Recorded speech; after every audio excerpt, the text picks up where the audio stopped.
अध्याय 1 से 12 की वीडियो का लिंक आपको नीचे डिस्क्रिप्शन में मिल जाएगा। 13वां अध्याय। श्री कृष्ण बोले, हे कौन्तेय, यह शरीर क्षेत्र कहलाता है, इसके जानने वाले को क्षेत्रज्ञ कहते हैं। इस संपूर्ण क्षेत्र में क्षेत्रज्ञ मुझे ही जान। क्षेत्र और क्षेत्रज्ञ का जो ज्ञान है, मेरे मत से वही ज्ञान है। यह क्षेत्र कैसे रूप का है, उसमें कौन कौन से विकार होते हैं, उसकी उत्पत्ति किस प्रकार से हुई तथा क्षेत्रज्ञ का क्या प्रभाव है, इत्यादि बातों को संक्षेप में कहता हूँ, सुनो। अनेक ऋषियों ने अनेक प्रकार के छंदों में इसको बताया है। वेदों ने भी पृथक पृथक वर्णन किया है तथा हित वाले ब्रह्मसूत्र करके पदों से भी ज्ञान निश्चय किया है। पंच महाभूत, अव्यक्त प्रकृति, 10 इंद्रियां, मन और 5 इंद्रियों के विषय एवं इच्छा, द्वेष, सुख दुख, संघात, स्वयं, धृति और इनके समूह।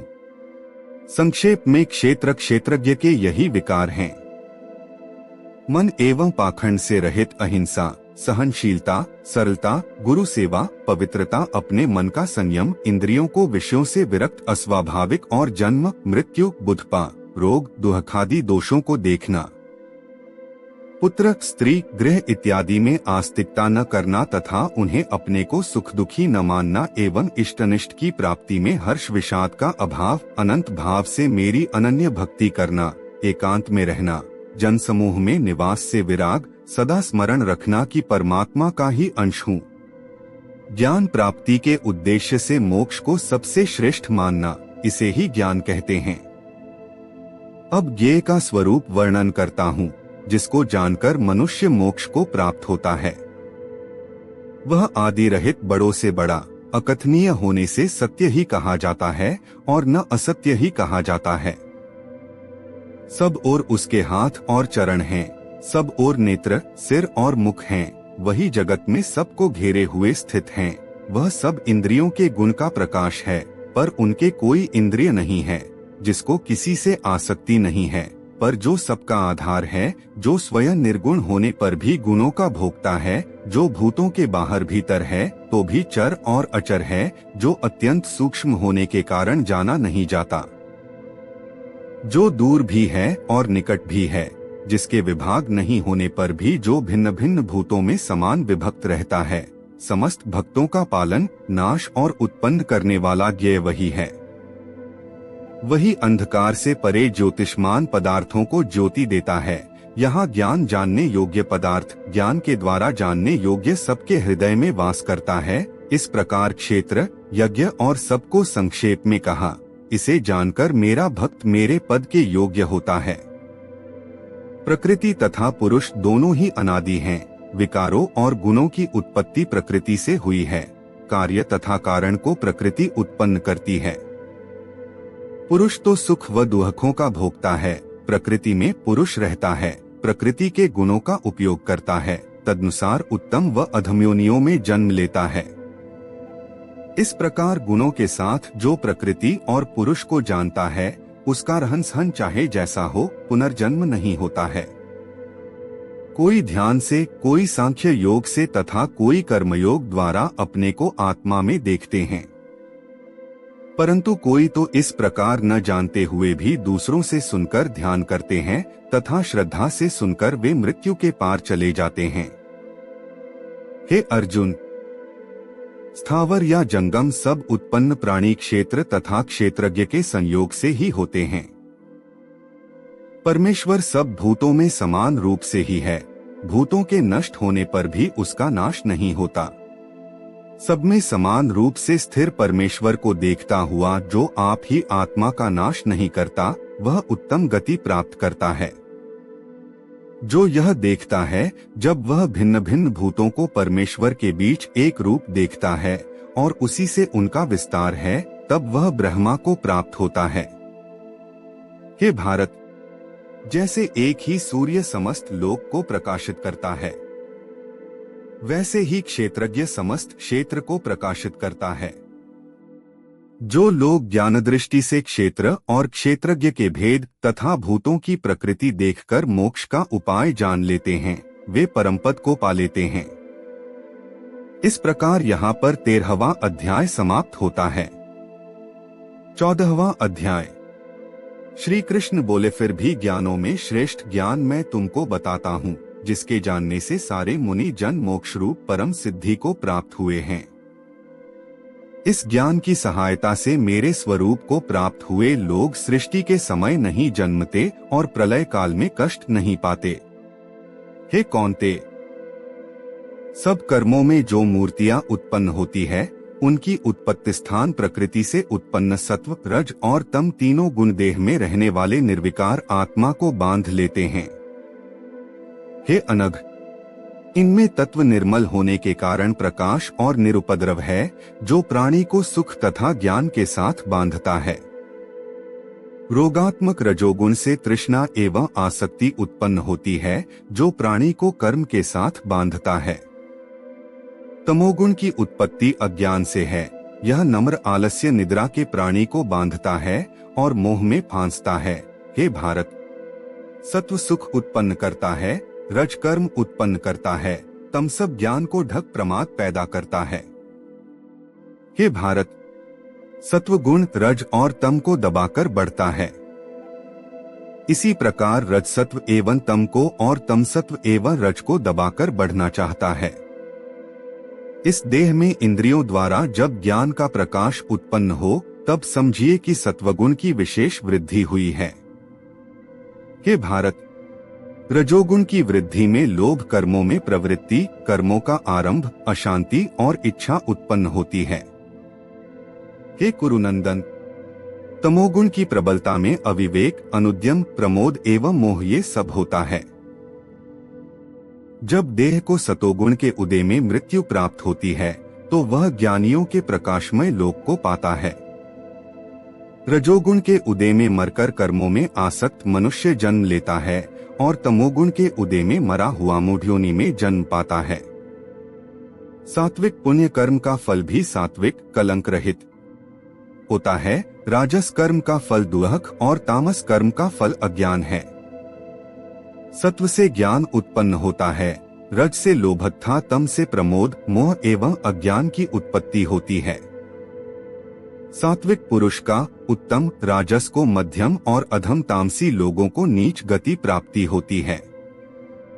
जो देह शरीर में उत्पन्न होने वाले सत्व, रज, तम इन तीनों गुणों को जान लेता है, वह जन्म, मृत्यु, बुढ़ापा और रोग से छूटकर मुक्ति पाता है। अर्जुन ने पूछा, हे प्रभु, कैसे मालूम हो कि अमुक मनुष्य ने तीनों गुणों को पार किया है? उसका क्या बर्ताव है? किन उपायों से वह तीनों गुणों को त्यागता है? हे पांडुनंदन, प्रकाश प्रवृत्ति होने में उनकी इच्छा न करे। उदासीन मनुष्य के समान, जिसको सुख दुख समान है और गुणों के कर्म होते ही रहते हैं, यह जानकर जो निश्चिंत रहता है और कभी विचलित नहीं होता, जिसको सुख एवं दुख मिट्टी पत्थर तथा स्वर्ण, प्रिय और अप्रिय, निंदा एवं स्तुति समान है, जो धीर है, जिसने सभी बखेड़े छोड़ दिए हैं, उसे गुणातीत कहते हैं। जो अनन्य भक्ति से मुझे पूजता है, वह इन गुणों को जीतकर ब्रह्म भाव को पाता है।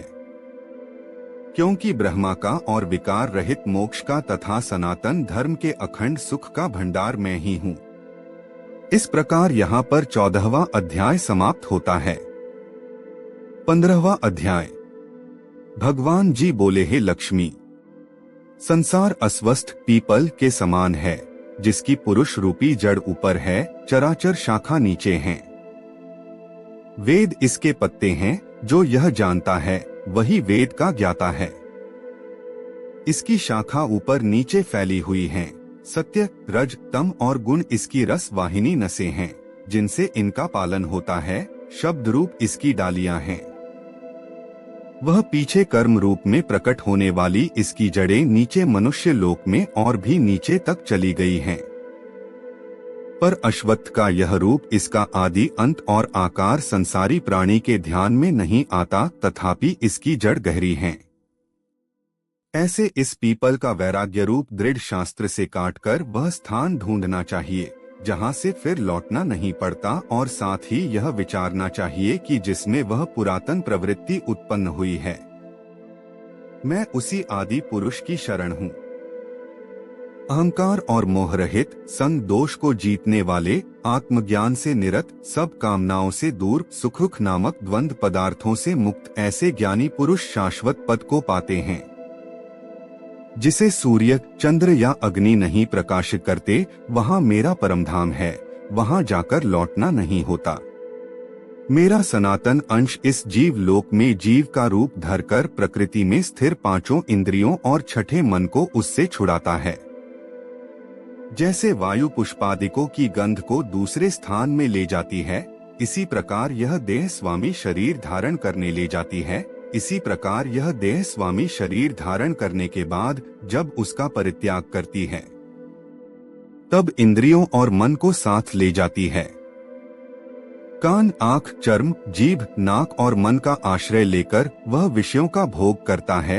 एक देह से दूसरी देह में जाते अथवा एक ही देह में रहते समय अथवा इंद्रियों से युक्त विषयों का उपभोग करते हुए इसको मूर्ख नहीं देख सकते, पर जिनके ज्ञान रूपी नेत्र हैं वे देखते हैं। यत्न करने से योगी जन इसे देखते हैं, परंतु अज्ञानी यत्न करने से भी इसे नहीं देख पाते। जो तेज सूर्य, चंद्र और अग्नि में वर्तमान है और जगत को प्रकाशित करता है, उसे मेरा ही तेज जानो। मैं पृथ्वी में प्रवेश कर अपने तेज से समस्त भूतों को धारण करता हूँ और इसमें भरा हुआ चंद्रमा बनकर मैं ही सब औषधियों का पोषण करता हूँ। मैं जठराग्नि होकर सब प्राणियों की देह में प्रविष्ट और प्राणवायु से संयुक्त होकर चारों प्रकार भक्ष्य, भोज्य, चोष्य, लेह्य से भोजन किए हुए प्राणियों के अन्न को पचाता हूँ। संसार में क्षर और अक्षर दो पुरुष हैं। जितने नाशवान प्राणी हैं वे क्षर कहलाते हैं और स्थिर चैतन्य को अक्षर कहते हैं। मैं अक्षर और क्षर से उत्कृष्ट हूँ। इसी कारण से लोक और वेद में जो पुरुषोत्तम के रूप में जानता है वह सब कुछ जानता है और सर्वतोभावेन मेरा ही स्मरण करता है। इस प्रकार यहाँ पर 15वां अध्याय समाप्त होता है। 16वां अध्याय। श्री कृष्ण जी बोले, हे भारत, अभय, शुद्ध सतोगुण होना, ज्ञान, योग, निष्ठा, दान, इंद्रिय दमन, यज्ञ करना, तप, सरलता, अहिंसा, सत्य, अक्रोध, त्याग, शांति व चुगली करना, ये सब दया पर दया, तृष्णा से वचन, कोमल स्वभाव, चपलता को त्याग, तेज क्षमा, धृत, पवित्रता, द्वेष अनुष्ठान, अभिमान न करना, दैवी प्रतिज्ञा के सम्मुख जन्म से सभी गुण मिलते हैं। हे पार्थ, दंभ, दर्प, अभिमान, क्रोध, कटुभाषण और अज्ञान ये सब आसुरी विनाश के सन्मुख जन्म लेने वालों को प्राप्त होते हैं। हे पांडव, दैव संपत्ति मोक्ष और आसुरी संपत्ति बंधन का कारण होता है। तुम शोक न करो क्योंकि तुम दैवी संपत्ति के भोग पर अड़े हो। हे पार्थ, इस लोक में देव और असुर ये दो प्रकार की उत्पत्ति हुई है। धर्म में प्रवृत्ति और अधर्म में निवृत्ति असुर लोग नहीं जानते। उनमें न सोच है, न आचार है और न सत्य है। उनके मन में जगत की उत्पत्ति का कारण काम से प्रेरित स्त्री पुरुषों के संयोग के अतिरिक्त और कुछ नहीं है। मलिन आत्मा, अल्प बुद्धि, दारुण कर्म करने वाले इस संसार को नष्ट करने के हेतु पैदा होते हैं और दुष्कर कर्म के आश्रित होकर वे दंभी, मान और मद से युक्त पुरुष नीच कर्म में प्रवृत्त होते हैं। वे मृत्यु पर्यंत चिंता से ग्रसित हैं। कामोपभोग ही सब कुछ है, इसी को सर्वस्व मानते हैं। वे अनेक कल्पनाओं से मोहरूपी बंधन में फंसे हुए विषय भोग से आसक्त लोग रौरव नर्क में गिरते हैं।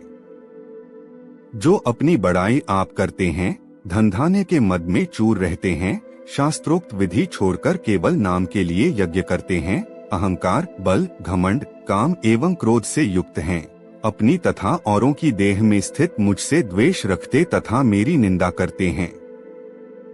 इन द्वेष करने वाले क्रूर और अधम पापियों को मैं संसार की आसुरी योनियों में ही डालता हूँ।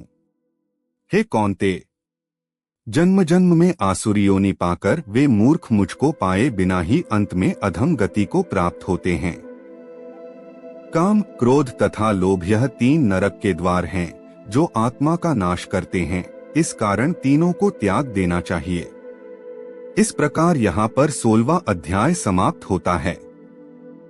17वां अध्याय। अर्जुन ने पूछा, है भगवान, जो शास्त्र विधि को छोड़ श्रद्धा के साथ पूजन करते हैं, उनकी निष्ठा किस प्रकार की है? सात्विकी है या राजसी है अथवा तामसी है? श्री कृष्ण जी बोले, प्राणियों के स्वभाव से ही सात्विकी पुरुष देवताओं को पूजते हैं, रजोगुणी यक्ष राक्षसों को पूजते हैं और तामसी जन भूत प्रेतों को पूजते हैं। जो लोग कपट, अहंकार, काम, विषयानुराग और आग्रह युक्त शास्त्र में न कहा हुआ उग्र तप करते हैं, वे मूर्खता से केवल अपने शरीरस्थ आत्मा को ही नहीं बल्कि मुझे भी कष्ट देते हैं। उन्हें निश्चय ही आसुरी जानिए। जैसे प्रत्येक को 3 प्रकार का आहार प्रिय है, उसी तरह यज्ञ, तप और दान भी 3 प्रकार के हैं, जिनके भेद सुने आयु, सत्व, बल, आरोग्य, सुख और प्रीति को बसाने वाले रस, घृतयुक्त पोषक तथा आनंददायक आहार सात्विकों को प्रिय हैं। कड़वे, खट्टे, नमकीन, गर्म, तीखे, रुखे, चरपरे तथा दुहक, शोक एवं रोग जनक भोजन राजसी लोगों को प्रिय हैं। पहरों का रखा हुआ अनिरस, दुर्गंधयुक्त, वासी, उच्छिष्ट, अपवित्र भोजन तामसी लोगों को प्रिय लगता है। यज्ञ करना ही है, ऐसा मन को दृढ़ करके फल की इच्छा बिना विधिपूर्वक जो यज्ञ किया जाता है, सात्विक है। फल की कामना से और लोक दिखावे के लिए जो यज्ञ किया जाता है, उसे राजसी जानो। शास्त्र की विधि से हीन, अन्न दानहीन तथा बिना श्रद्धा के किया हुआ यज्ञ तामसी। देवता, द्विज, गुरु तथा विद्वान इनका पूजन, पवित्रता, ब्रह्मचर्य तथा अहिंसा का आचरण करना शारीरिक तप है। जिस वाक्य से किसी का दिल न दुखे, सत्य, प्रिय, हितकारी भाषण, स्वाध्याय का अभ्यास वाचिक तप है। मन की प्रसन्नता, चित्त की शांति, आत्मनिग्रह तथा निष्कपट रहना, यह मानसिक तप है। यह तीनों प्रकार के तप यदि श्रद्धा से फल की इच्छा त्याग कर योगयुक्त होकर किया जाए तो सात्विकी तप कहलाता है। जो अनित्व और क्षमा तप राजस है। जो दुराह से आत्मा को कष्ट देकर व दूसरे के नाश के लिए किया जाए उसे तामस तप कहते हैं। जो फल की इच्छा त्याग, उत्तम बुद्धि से उत्तम स्थान में सत्पात्र के बदले कोई वस्तु लेने की इच्छा बिना दिया जाता है, उसे सात्विक दान कहते हैं। जो दान प्रत्युपकार एवं किसी फल की इच्छा से क्लेश पूर्वक दिया जाता है, उसे राक्षस दान करते हैं। तत् और सत्य 3 ब्रह्मा के नाम हैं। इन्हीं से आदिकाल में ब्राह्मण और वेद हैं। इसी से ज्ञानी पुरुष यज्ञ, दान तथा तप आदि शास्त्रोक्त क्रियाएं कार उच्चार सद्भाव एवं साधु भाव से किया जाता है तथा मंगलादिक विवादिक कर्म में भी सत शब्द का उच्चारण करते हैं। यज्ञ, तप व दान में निष्ठा है, उसे सत कहते हैं और ईश्वर प्राप्ति के अर्थ कर्म हैं, यह भी सत कहलाते हैं। हे पार्थ, श्रद्धा से रहित दान, तप तथा अन्य जो कर्म किए जाते हैं वह असत कहलाते हैं। वह न इस लोक में और न परलोक में हितकारी है। इस प्रकार यहाँ पर 17वां अध्याय समाप्त होता है। 18वां अध्याय। अर्जुन ने पूछा, है केशव, मैं संन्यास एवं त्याग के तत्व पृथक पृथक जानने की इच्छा करता हूँ। श्री कृष्ण बोले, हे पार्थ, कामना वाले कर्मों के त्याग को ज्ञानी लोग संन्यास मानते हैं और अज्ञानी पुरुष फल के त्याग को त्याग कहते हैं। कोई पंडित कर्म को दोषयुक्त जानकर त्यागना ठीक कहते हैं, कोई यज्ञ, दान, तपादि कर्मों को छोड़ने योग्य बताते हैं। हे भारत, त्याग के विषय में मेरा ऐसा मत है कि त्याग 3 प्रकार के हैं। यज्ञ, दान, तप आदि कर्मों को नहीं त्यागना चाहिए, क्योंकि ये तीनों ज्ञानियों को भी पवित्र करते हैं। ये सब कर्म आसक्ति और फल को त्याग कर करने चाहिए। मेरा निश्चय मत यही है जो सर्वोत्तम है। अपने नियमित कर्मों का त्यागना उचित नहीं। यदि मोहवश ऐसा किया जाए तो वह तामस त्याग है। कर्म दुहकप्रद है, यह विचार कर एवं शरीर के क्लेश के भय से जो त्याग करता है उसे त्याग का फल नहीं मिलता, यह राजस त्याग कहलाता है। हे अर्जुन, अपना नियमित कर्म अवश्य करने योग्य है। फल तथा आसक्ति को त्याग कर जो कर्म किया जाता है वह सात्विक कर्म है। जो दुखदायक कर्म से द्वेष नहीं करता तथा सुखदायक कर्म से प्रीति नहीं करता वह त्यागी, सत्यशील, बुद्धिमान तथा मुक्ति के योग्य है। देहधारी संपूर्ण कर्मों का त्याग नहीं कर सकता। कर्म फल त्याग कर कर्म करने वाला त्यागी है। कर्मफल 3 प्रकार के हैं, अनिष्ट, इष्ट एवं मित्र। जो त्याग नहीं करते उनको ये मरने के बाद मिलते हैं और त्यागियों को नहीं मिलते। हे महाबाहो, संपूर्ण कर्मों की सिद्धि के लिए 5 कारण सांख्य शास्त्र में कहे हैं, उनको सुनो। शरीर, कर्ता, आत्मा, साधन, इंद्रिय, पृथक पृथक चेष्टाएं और देव शरीर, वाणी एवं मन से जो भला बुरा कार्य किया जाता है उसके ये 5 कारण हैं। ऐसे होने पर भी जो केवल आत्मा को ही कर्ता जानता है वह दुर्मति कुछ नहीं जानता। जिसको यह अहंकार नहीं कि मैं करता हूँ और जिसकी बुद्धि कर्मों से लिप्त नहीं है वह मनुष्य प्राणियों को मारकर भी उनको नहीं मारता और उनमें नहीं बंधता। ज्ञान, ज्ञेय और ज्ञाताए 3 ही कर्मों के प्रेरक हैं। कारण, कर्म और कर्ताए 3 कर्म के साधन हैं। सांख्य शास्त्र में ज्ञान, कर्म और कर्ताए सत्वादिक गुण के भेद 3 प्रकार के हैं, इनको भी सुनो। जब भिन्न भिन्न प्राणियों में एक अविनाशी अविभक्त सत्ता जो देखता है वह ज्ञान सात्विक कहलाता है। जिस ज्ञान से प्राणियों में नाना प्रकार की सत्ताएं दिखाई देती है उसको राजस ज्ञान जानो। ऐसा जान जिससे बिना कारण और सद्धार्थ के जाने एक ही कार्य में लगा रहे वह अल्प और तामस है। फल की इच्छा न करके जो नित्य कर्म संग द्वेष को त्याग कर किया जाता है। जो फल की इच्छा एवं अहंकार से बड़े यत्न से किया जाता है वह राजस कर्म है। जो कर्म परिणाम धन का खर्च, दूसरे की पीड़ा और अपना पुरुषार्थ न जानकर मोहवश किया जाता है वह तामस कर्म कहलाता है। संग से रहित अहंकार, धैर्य और उत्साह युक्त सिद्ध व असिद्धि में समान रहता है वह सात्विक कर्म कहलाता है। गुण की तरह बुद्धि और धर्म के भी 3 भेद हैं, सुनो। जो बुद्धि प्रवृत्ति निवृत्ति, कर्तव्य कर्तव्य, भय भय और बंधन मोक्ष को जानता है वह सात्विकी है। हे पार्थ, जिससे धर्म धर्म और कर्तव्य कर्तव्य का ठीक निश्चय नहीं होता वह राजसी है। जिस अज्ञान से ढकी बुद्धि करके मनुष्य अधर्म को धर्म मानता है वह तामसी है। जो कथा प्रसंग से फल की इच्छा करता है, जो धर्म अर्थ काम को धारण करता है वह राजसी वृत्ति है। जो मूर्ख निद्रा, भय, शोक, विषाद एवं मद को नहीं त्यागता वह तामसी वृत्ति है। अब 3 प्रकार के सुखों को सुनो। जिसका योगाभ्यास में चित्त रहता है, जिससे दुख का अंत हो जाता है, सुख सात्विक है। आरंभ में विष के समान और अंत में अमृत के तुल्य होता है। सुख आरंभ में अमृत तुल्य, अंत में विष के तुल्य विषयों और इंद्रियों के संयोग से होता है, उसे राजसी सुख कहते हैं। जो सुख आदि और अंत दोनों में मनुष्य को मोह में फंसाता है और जो आलस्य तथा प्रमोद से उत्पन्न होता है वही तामस सुख है। शम, दम, तप, पवित्रता, क्षमा, नम्रता, ज्ञान, अनुभव और परलोक में श्रद्धाएं ब्राह्मणों के स्वाभाविक सिद्ध कर्म हैं। बहादुरी, तेजस्विता, धैर्य, चतुराई, युद्ध में स्थिरता, उदारता और प्रभुता ये क्षत्रियों के स्वाभाविक कर्म हैं। खेती, गौरक्षा स्वाभाविक कर्म हैं। जो लोग अपने अपने गुणों और प्रवृत्तियों के अनुसार कर्म करते हैं उनको सिद्धि प्राप्त होती है, और जिसने जगत का विस्तार किया है उस ईश्वर को अपने कार्यों के द्वारा आराधना करके मनुष्य सिद्धि को पाता है। दूसरे उत्तम कर्म से अपना नीच कर्म ही श्रेष्ठ है। स्वाभाविक कर्म करने से पाप नहीं लगता।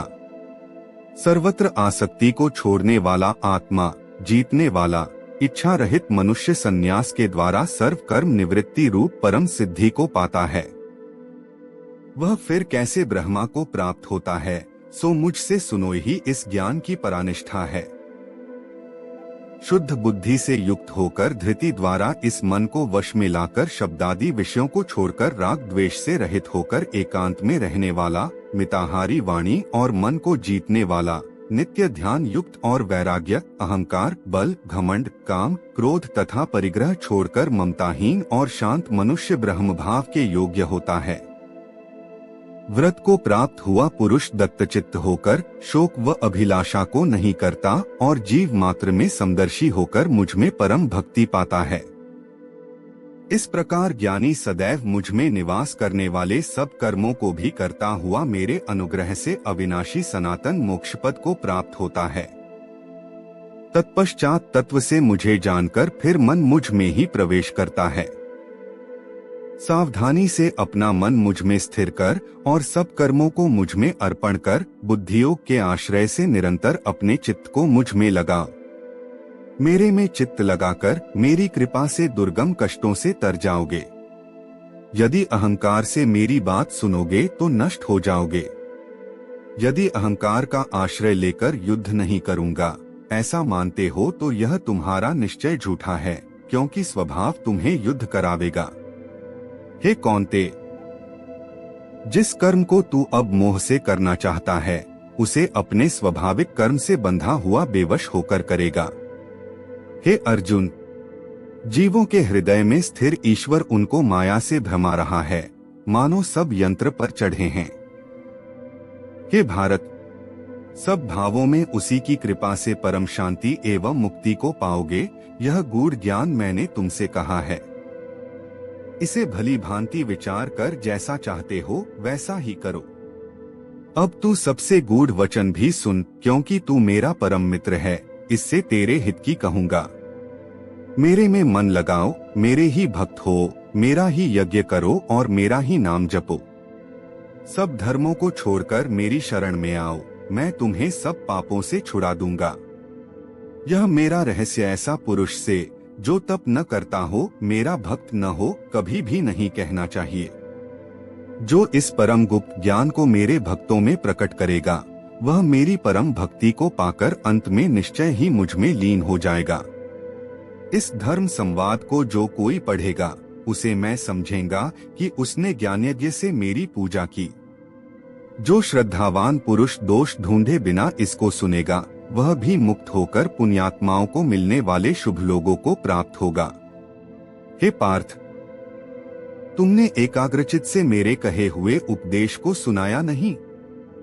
हे धनंजय, तुम्हारा अज्ञान से उत्पन्न हुआ मोह नष्ट हुआ या नहीं? अर्जुन ने कहा, हे भगवान, आपकी कृपा से मेरा मोह नष्ट हो गया और स्मृति हुई है। अब मैं निःसंदेह आपकी आज्ञा पर स्थिर हूँ और जैसा आपने कहा है मैं वैसा ही करूँगा। संजय बोले, हे धृतराष्ट्र, मैंने महात्मा वासुदेव और अर्जुन का यह प्रेरणा देने वाला अद्भुत संवाद सुनाया। व्यास जी की कृपा से साक्षात योगेश्वर श्री कृष्ण जी के मुख से इस परम गुह्य संवाद को मैंने सुना है।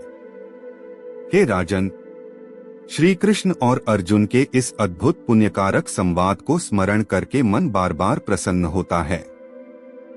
श्री कृष्ण भगवान के उस अद्भुत रूप को स्मरण करके मुझे बड़ा ही विस्मय होता है।